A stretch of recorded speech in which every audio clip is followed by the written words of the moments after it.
बढ़ते आगे, इटावा में बीएलओ के साथ मारपीट, सरकारी कागजात छीनने और मोबाइल तोड़ने का मामला सामने आने के बाद सियासी माहौल गरमाया हुआ है। अखिलेश यादव ने एक पोस्ट कर सरकार पर निशाना साधा। अखिलेश यादव ने कहा कि माननीय सर्वोच्च न्यायालय तत्काल संज्ञान ले, क्योंकि और किसी से उम्मीद नहीं बची है। बीजेपी और उनके सहयोगी अपराधियों की तरह पेश आ रहे हैं। वो उत्तर प्रदेश के बीएलओ को प्रताड़ित करके दबाव बनाकर, धमकाकर पीडीए समाज, खासतौर से अल्पसंख्यक समुदाय का वोट फर्जी दस्तावेजों के आधार पर काटने की साजिश कर रहे हैं। एसआईआर में फॉर्म 7 के दुरुपयोग को तुरंत रोका जाए और हर वोटर के मत देने के संवैधानिक अधिकार की रक्षा की जाए। आगे अखिलेश यादव लिखते हैं कि बीएलओ से जबरदस्ती कर रहे अपराधियों के खिलाफ एफआईआर लिखवाई जाए और फास्ट ट्रैक सुनवाई हो। अब तक वैध व्यवस्था न बन जाए, फॉर्म 7 का इस्तेमाल प्रतिबंधित किया जाए और अब तक जो फॉर्म 7 जमा हुए हैं उन सबको रद्द किया जाए।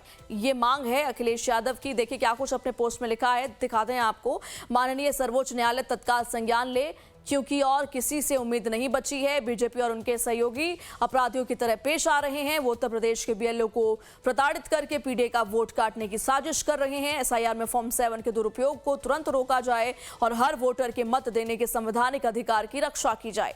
बीएलओ से जबरदस्ती कर रहे अपराधियों के खिलाफ एफआईआर लिखवाई जाए और फास्ट ट्रैक सुनवाई हो जब तक वैध व्यवस्था न बन जाए। फॉर्म 7 का इस्तेमाल प्रतिबंधित किया जाए और अब तक जो फॉर्म 7 जमा हुए हैं उन सबको रद्द निरस्त किया जाए। दावा आपत्ति की गतिविधियों पर तत्काल रोक लगाई जाए।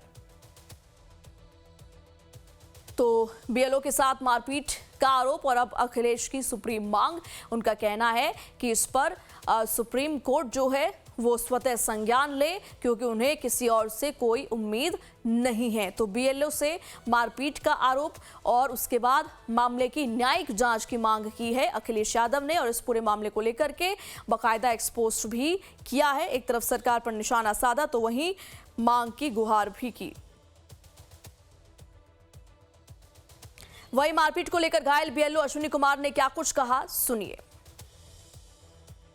मैं सर प्राथमिक विद्यालय रामपुरा मूंज में सहायक अध्यापक पद पे हूँ। अच्छा। और अभी जो एसआईआर में विशेष इसमें अभियान में बीएलओ बनाया गया मूंज में। आज मैं सर नगला चौपला से नोटिस बांट के घर बांट रहा हूँ सर, एक सप्ताह से लगभग। हाँ। और मैं नगला अर्जू की तरफ जा रहा था। हाँ। मुगलपुरा नगला अर्जू के बीच में बाइक से मैं जा रहा था तो अचानक एक कार रुकी और उन्होंने, उसमें 3-4 लोग थे।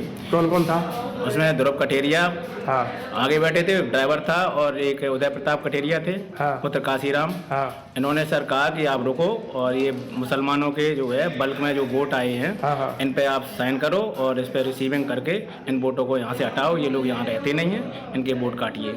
वो लोग यहाँ पे रहते हैं? नहीं, कुछ लोग उनके वोट मैंने बनाए हैं, अभी वर्तमान में रह रहे हैं। अच्छा। 2-4 लोग नहीं रह रहे, तो मैंने कहा इस पर मैं जाँच करूँगा, उच्च अधिकारियों को बताऊँगा। हाँ। और इन्होंने कहा कि नहीं अभी करो।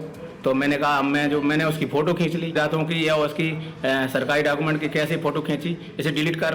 तो इन्होंने धक्का मुक्की की, मुझे जो है साइड पे करते हुए मेरा मोबाइल खींच लिया और मेरा पटक दिया। मोबाइल की स्क्रीन टूट गई और मुझे धमकाते हुए बाहर निकले और उन्होंने धक्का मारते हुए मुझे खींच के जो रोड पर ले गए। मैं अकेला था, ये कई लोग थे, तो इन्होंने मुझे जान से मारने की धमकी दी।